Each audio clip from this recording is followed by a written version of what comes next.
Hey guys, thanks for joining us. We're kicking off another episode of Tribe Calls. Actually, what we're doing is we're bringing Tribe Calls back. This is the 2021 spin, and I'm pumped to bring you our guest today.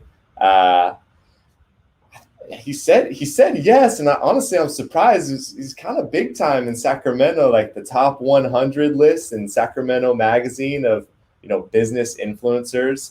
I'm surprised he has time in his schedule actually, because he's usually into so many different things. But actually, we're gonna touch on that a little bit today, I think, in one of the questions I have for him. But anyhow, I'm gonna kick this off.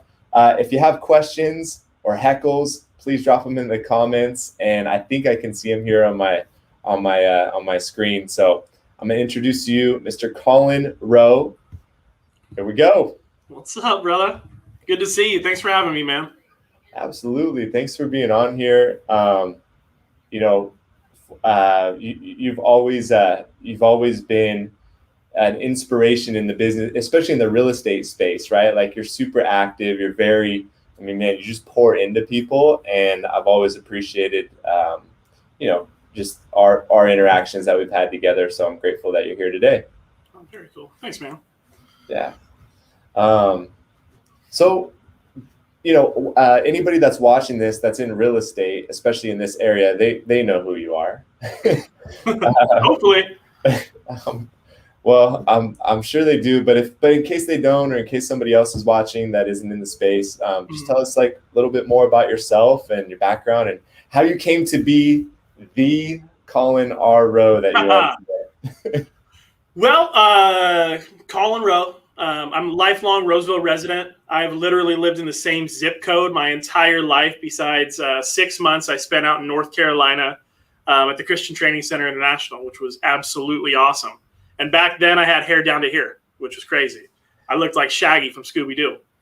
No, and I just actually celebrated on Monday my 9th year with Fidelity. I've been with Fidelity National Title now for 9 years. I started as a sales executive in Roseville in Placer County. And about 5 years ago, I got promoted, stepped up to sales manager, and absolutely love it.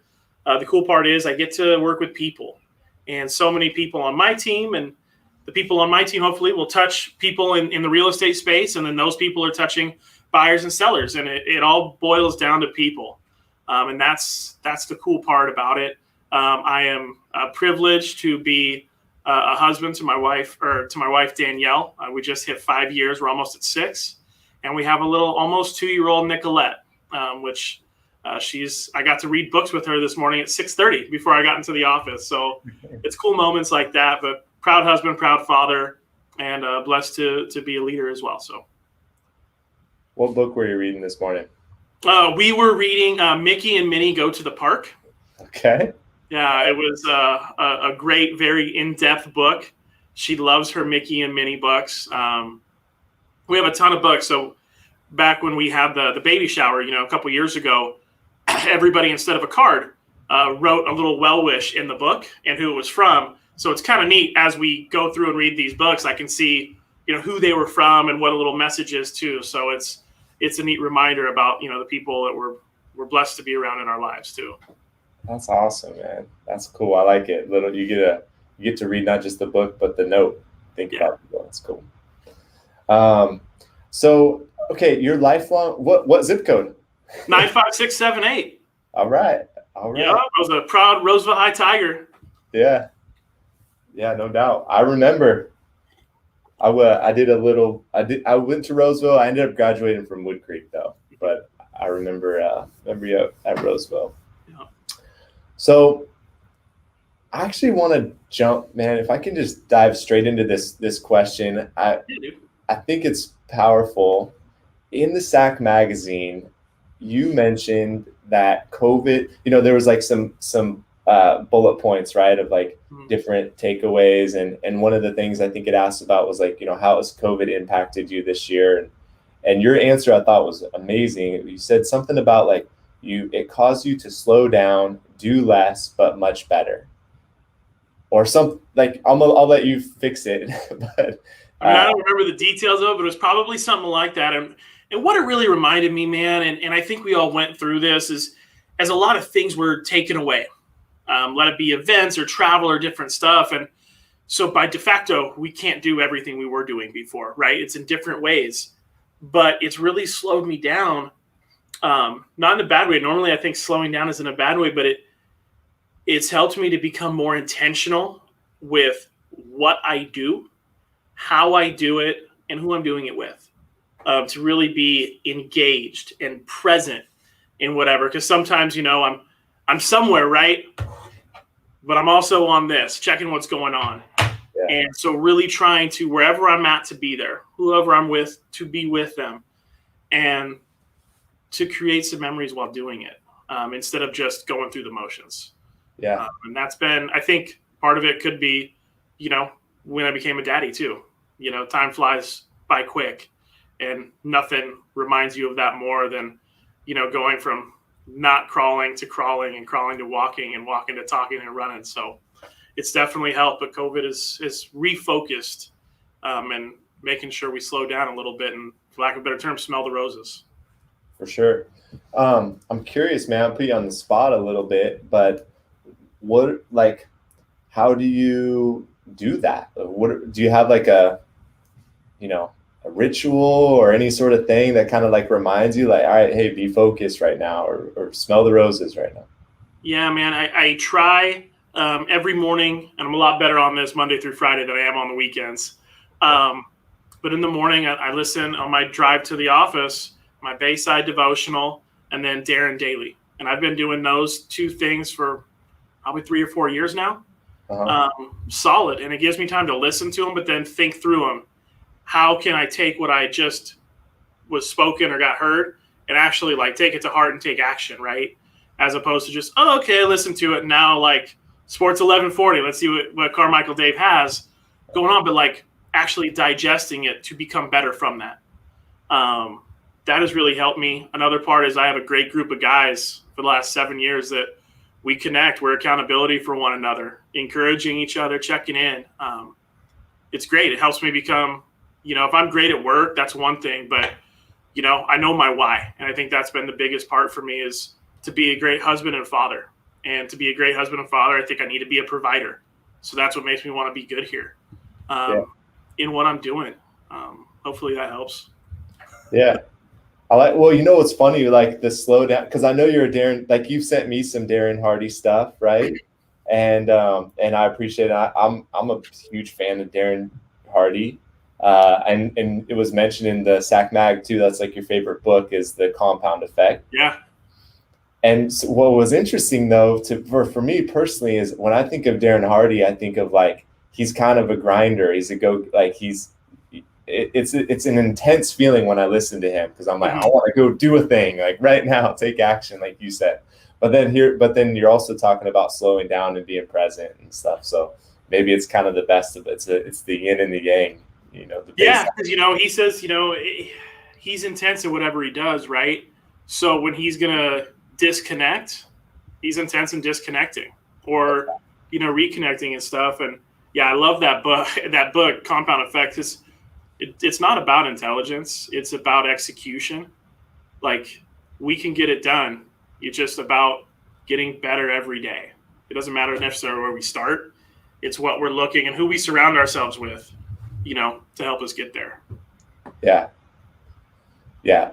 I'm proof that it's not about intelligence. It is about who's in your tribe, though, for sure. Yeah. So for sure. Okay, so perfect. So speaking of who's in your tribe, who are some of? I know Darren's clearly one of your mentors now. Who were some of your mentors growing up, or are currently your mentors that you're growing? Yeah. This one's going to be super cheesy, and I wish I would have brought the baseball card in. This is going really old school. Roberto Clemente. Never met the guy. He was a baseball player, right? And one of the best outfielders to ever play Major League Baseball. And unfortunately, his life was cut short early.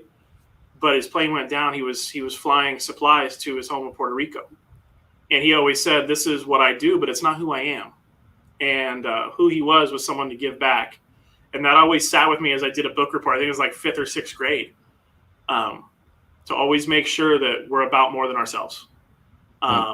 So I would say him from a distance when I was young. Another great mentor of mine when I lived in North Carolina was Norv. He was about 70 when I met him.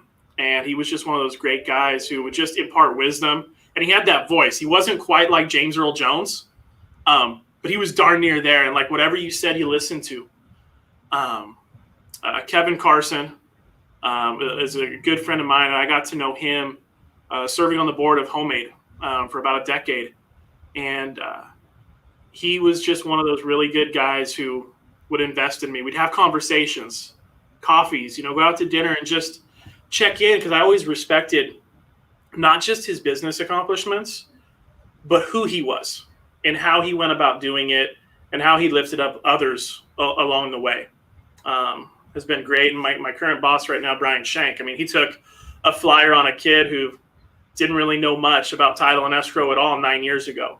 And, he continually fosters my growth by pushing me. I absolutely love that. And I would say probably the most right now is my wife. She is an awesome lady and an entrepreneur, something that's not my gig. I like to be an entrepreneur. I like working, in the machine and help making it better and growing. But just seeing her grit, her drive, her determination for others, like as being a mother as well, as we're sheltering in place with a 2-year-old, juggling those things. It's freaking awesome, man.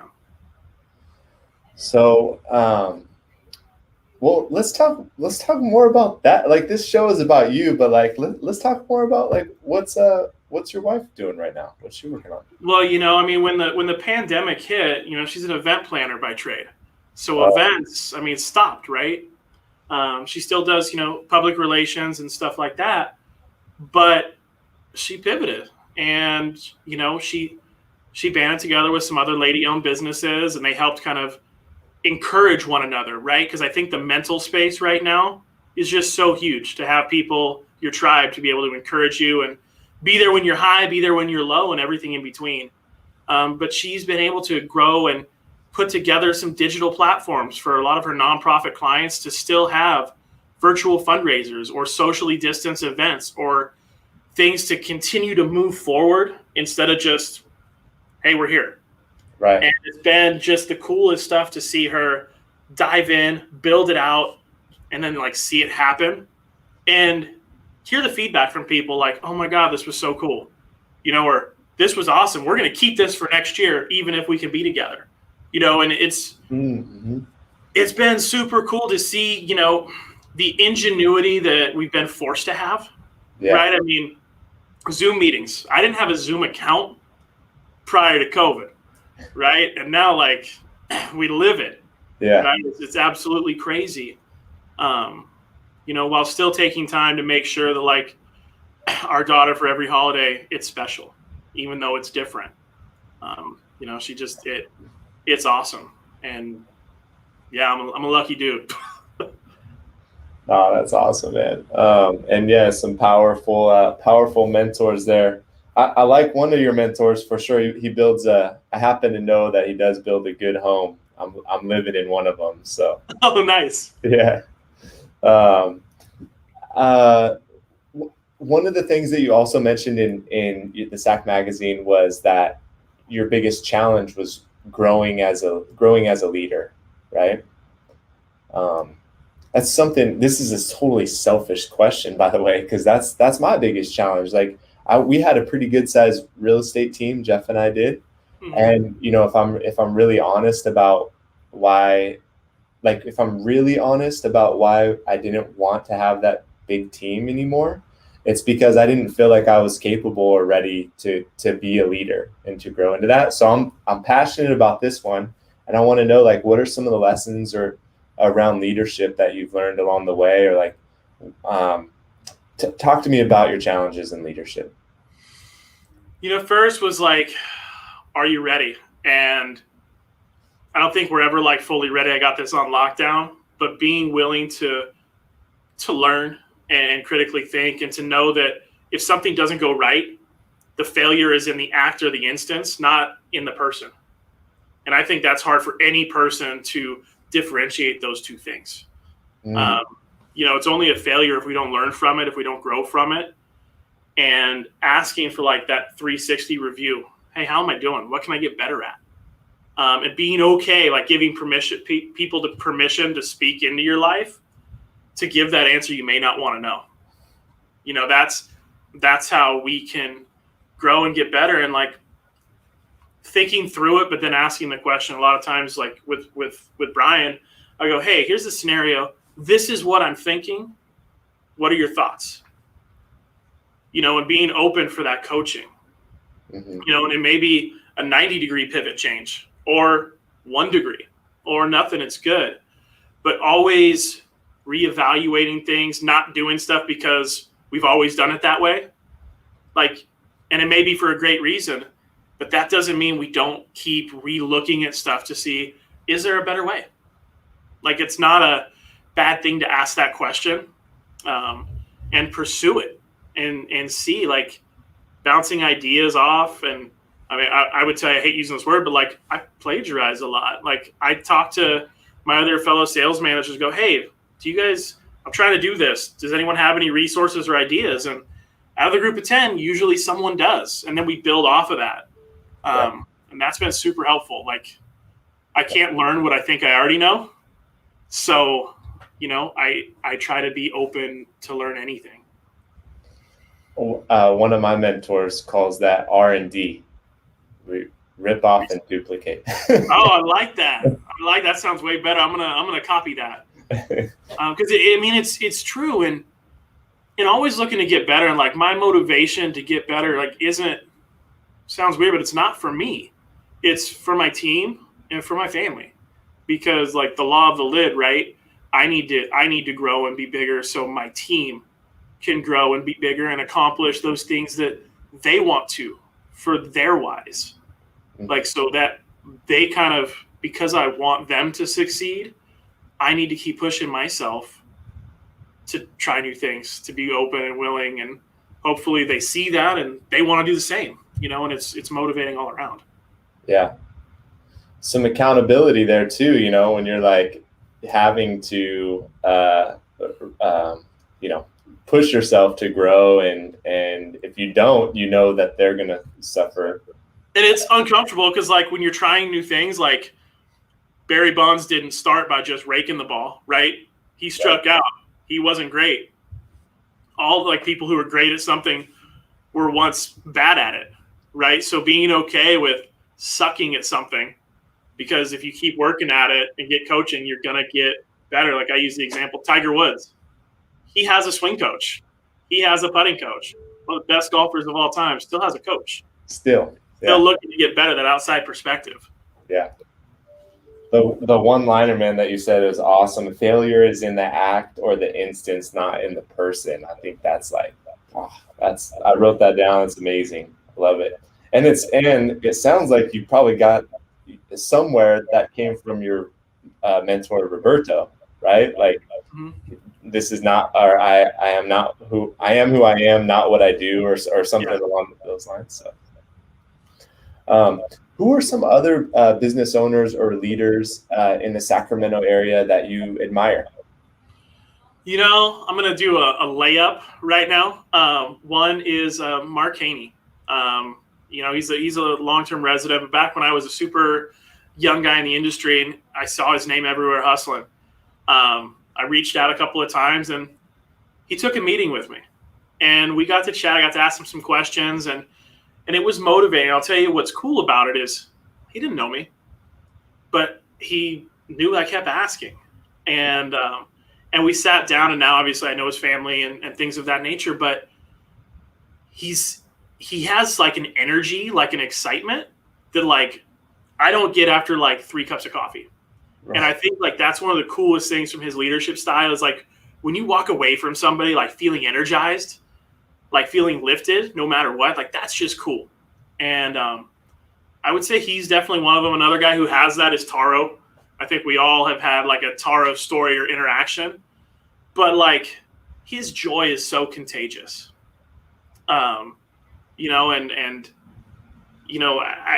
This was shared with me and I'll share it here. And I always think about this. Does the room light up when you walk in it or when you walk out of it? And to try to focus on through a conversation or when you're interacting with somebody, do they feel better?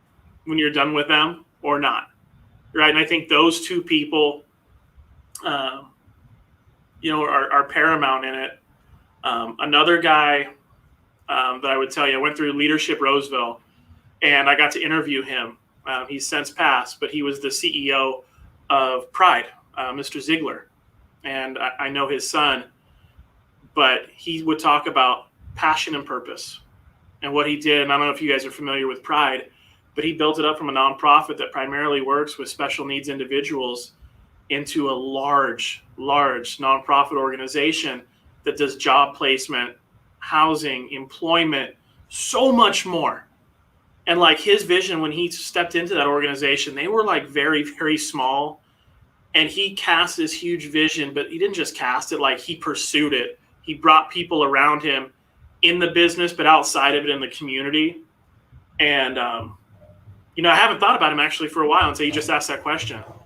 But he's one of them because he casted a huge vision and it's touched generations now. And that's awesome. Yeah. And that's a national organization now, right? Yeah, I believe they're national now. Yeah. And they're just, right off of Blue Oaks and Foothill. Yeah. Yeah. I guess I never connected that I knew that they had an office here. And then recently I found out, I talked to someone that's actually in charge of transportation. And she even talked about how she had to buy a plane once and that experience, so. Yeah, I remember when we walked through the warehouse there, he knew everybody by name. And I remember that blew me away. Hundreds and hundreds of employees and everyone by name. And he wasn't cheating. They all didn't have name tags on. He knew them. That was cool. That's awesome. Goals. Yeah. So, I mean, man, I kind of, I mentioned this. I probably didn't do it justice in the beginning of this interview, but, you are someone that just contributes. I would definitely say, man, you light up a room, and definitely when you show up and not when you leave, right? So I think that, and I definitely appreciate you. But what have you been doing recently, or how have you changed your contribution to people, with everything that's going on right now? What's your focus? What are you working on to help contribute to others? Whether it's business partners, I know you have you have salespeople that you're coaching, you have real estate agents, you have builders that you're working with, friends, family, whatever. How are you contributing most? Yeah, and it's kind of weird when I talked about, simplifying and downsizing. Last year was my year of no. Funny enough, I had a new daughter. Things were going on. And at that point, I was serving on a county board, a city board, a nonprofit, and a couple organizational boards. I was on 5 different committees and stuff that took time. Yeah. And I kind of looked this year I need to take a break and not be on it, because there's other ways that I can serve or be of service without sitting on the board or doing things like that. And that has been awesome because it's freed me up to help or encourage others. Hey, I just talked to a guy maybe 4 or 5 months ago. Hey, you've served on these boards. I'm interested in getting involved. Can you help me with that? And to be able to kind of talk or show some other people who have the interest but don't know the how. To be able to kind of show them, hey, this is what you can do. This is where you can apply, write, and do that. Encourage people to go. And then I would tell you awareness. There's some great organizations throughout our area that have really been hit hard with COVID. That their need has been greater, and trying to help get their word out, get support, get volunteers in different ways. Big Brothers Big Sister, or Boys and Girls Club is one of them in Placer County. One of my good buddies is their marketing and fundraising director. And guess what? With this all hit, kids aren't at school. So the food, the meals that they've been having to produce, way bigger, right? And trying to help with fundraising with those. I mean, it sounds cheesy. Sometimes they need the check cut. Volunteer hours and stuff are great, but doing those things hand in hand has been important. And right now I'm just trying to support a little more at a distance, in helping a few different organizations. And there's a couple things that we're looking at doing. But one of the things I'm encouraging my wife to serve on a board right now. She does a ton, and she supported me for so long in doing that, because it's both people doing it if you're in it together. And I told her, like, go do something and let me help in the background in doing that. Because the community service thing's always been big to me. Like when we have options and opportunity and things of that nature, like I feel like it's our job, and part of it's also in my faith to give back, to serve, to help. Bottom line, like my words are one thing, my actions are what matter. And to be able to serve and help people, not just with a hand out, but a hand up, and to kind of change their windshield, what's in front of them. Doesn't really matter what's in your rearview mirror, but what's on the highway ahead. And in doing that, it's been very cool. But I would tell you, it was a lot of civic stuff. Now it's going back to the nonprofits that are working with kids and facing, the bare needs right now of food, shelter, clothing, because that has taken a big hit. We were blessed to live in a pretty affluent community in Placer County. That does not mean that we're immune to people hurting, and it's up to us to help. So Boys and Girls Club is one that you're pretty involved in? I'm starting to help more in. Kids First is another awesome organization my wife has done a ton of work for, and the one I served on the board for 10 years is Homemade Sacramento. And we provide dignified housing to the temporarily homeless all throughout Northern California, adding beds. I mean, I think in the last 10 years, we've added like 1,400 beds that are constant, right? So that means 1,400 people aren't on the street and in a warm, safe, and secure environment because of the works of that.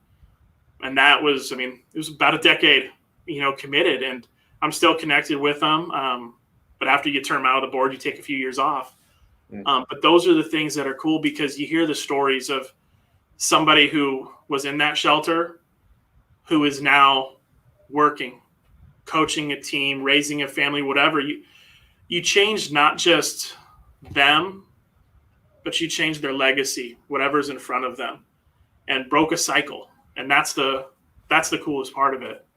That's huge. Kind of like you were saying, like you're growing as a leader means you're also leading other people, and they're helping real estate agents, and real estate agents are helping clients. Like same thing with the it's that ripple effect, man. You never quite know what the effect could have, and sometimes you're privileged enough to get a glimpse of it, and you hear from somebody, see a story or something like that. But a lot of the stuff, we don't have the privilege of tasting the fruit, but we know that if we've planted it out there, it's going to grow. We got to have that trust. Yeah. Well, is that something that I also wanted to know, like, how are you coaching some of your real estate or some of your salespeople right now, right? And clearly, hopefully, the ripple effect is something that you're teaching them, like have a deeper impact on others, and then it'll ripple out. But what other advice are you giving right now that's working well for people in this world? It's being intentional. I would tell you this was probably about 5 years ago. I came up with a couple of bullet points for me in my life, and it helped change me. And I think it's helped change others, but it's be consistent, visible, valuable, authentic, and intentional. I really believe if we do those 5 things, whether it's as a husband, as a spouse, as a sales executive, as a teacher, whatever we choose to do, because I believe success is being the best at whatever you've chosen to do. It's not defined by a bank account. It's you've chosen to do something, you're looking to be the best at it. And I think if you're those 5 things, consistent, visible, valuable, authentic, and intentional, you can't help but be successful by byproduct, with it, because it's going to help you connect with people. Mm-hmm. And at the end of the day, whatever we are doing, whether it's, us as title and escrow, connecting with real estate professionals and lenders to help, invest in their business and in turn, grow our business. If we're consistent with them, if we're visible, we're not forgotten, if we're bringing value, if we're authentic and intentional, we're going to have a chance, right? It's going to happen. And one of, I think, the most important parts that I think is sometimes lost is I tell everybody on my team to be authentic, be together, but don't be the same, because we all have different personalities. We all have different strengths, weaknesses, and that's the beauty in it. Like, I don't want them all to be like me, because that'd be scary as heck. And I want them to, get bits and pieces from one another, but to be themselves, and if you are who you are, you will grow, you will find your tribe, or, find your tribe. Yeah. You will do it, but don't try to I think this group or this people want me this way, so I'm going to put my mask on and be that. Don't, because you're not going to like it long term. It's going to fall apart, and you're going to know why, because you were trying to be something, that you're not. If you're an eagle, fly like an eagle. Don't be down on the ground clucking like a chicken. It's kind of cheesy, but be you. Sure. Yeah. I mean, because at the end of the day, we're sacrificing time. I mean, if you're going to sacrifice, time reading a book to your 2-year-old, you better be doing it for, someone that appreciates who you are, at least, Yeah. And it's one of those things, a lot of success in any part is really basic or simple, but when it's simple to do, the opposite is true. It's simple not to do. So it's just in the art of execution. When I talk to my team about, I got these plans, we're going to do that. I'm like, cool. What's our date? When are we going to get it done by? Because plans are great, but accomplishments are great. And if it doesn't work out, that's fine. We found a way it doesn't work.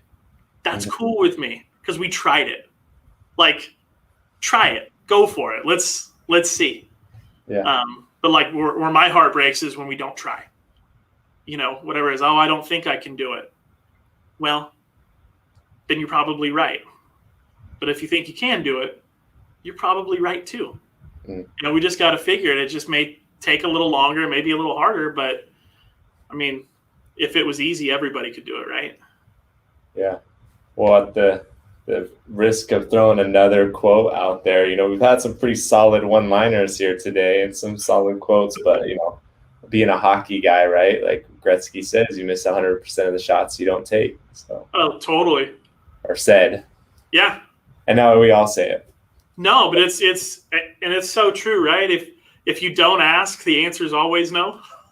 Right. Yeah. Yeah. All right, cool. So you're kind of bringing it back to the basics is what I'm hearing a lot, or not the basics, I guess, but bringing it to the core, right? Yeah, you gotta have a foundation. I mean, you were talking about a house, right?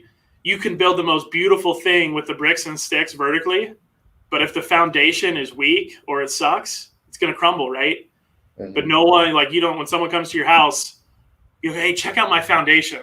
It's gorgeous, right? But if you don't have that foundation, you can never build up for long term.